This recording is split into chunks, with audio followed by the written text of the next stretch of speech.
This is very much with me, so I would like to share it.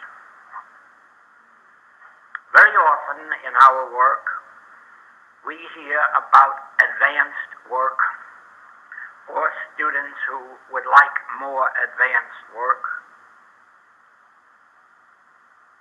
And the truth is, there is no such thing as advanced work.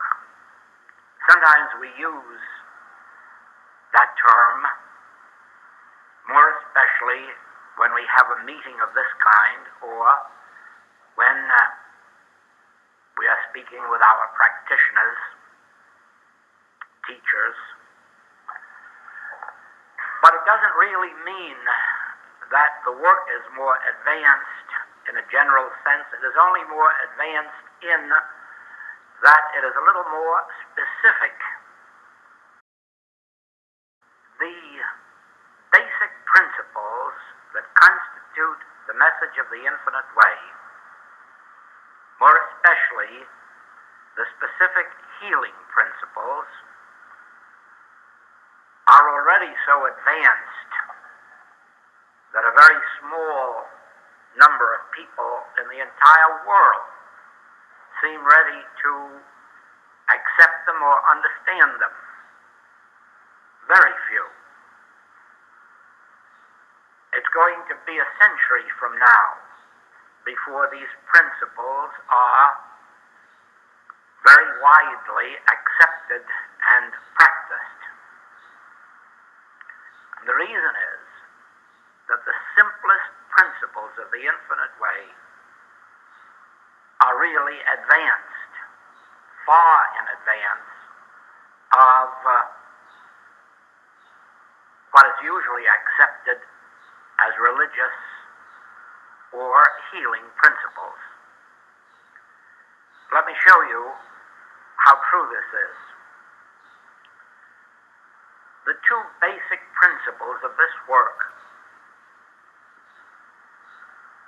refer to the nature of God and the nature of error. Now think how advanced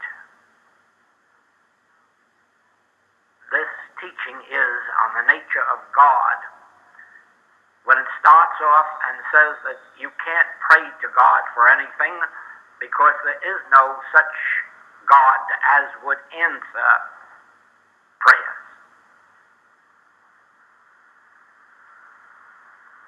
If that doesn't shock you off of your seats, it's only because you have been accustomed to reading it for so long that it seems to you as if everyone knew it. There are very few people in the world ready to acknowledge that prayer, as it is usually understood, prayer as it is usually practiced in the world, is the self-same prayers that were uttered 4,000 and 5,000 years ago by the pagans, and merely has been adopted into Judaism, Christianity, and any religion that uses the form of "Dear God, give to me," or "Dear God, send to Mrs. Jones," or "Dear God, protect me at the battlefront while I am murdering the enemy." It's almost unbelievable that in the 20th century that there are prayers addressed to God for my supply, my health, my transportation, my home, my happiness. And yet that constitutes 99% of the prayers of the world at this particular date. When you come to the recognition that God is spirit, that God is omniscience, the all-knowing, and recognize that because of this, there is nothing that man can tell God, you've already gone 100 years beyond the the world's recognition of God and prayer today. When you accept God as omnipotence, therefore never pray for God to heal sickness or sin or lack or unhappiness. You are so advanced in prayer that very few people in this entire world can understand you. And yet students look for more advanced teachings. When you acknowledge that God is no more in heaven than God is in hell, that God is no more here than God is there, when you acknowledge that God is just as present in the den of iniquity as God is present in church, you're already as advanced as you can take it at the present time. And if you can accept what the infinite way is saying,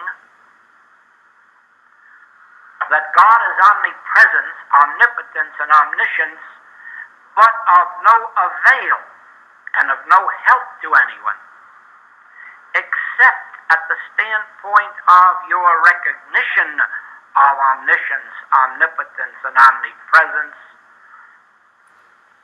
you're advanced. You are far in advance of the religions of the world. When you acknowledge that the secret of life is in the word consciousness,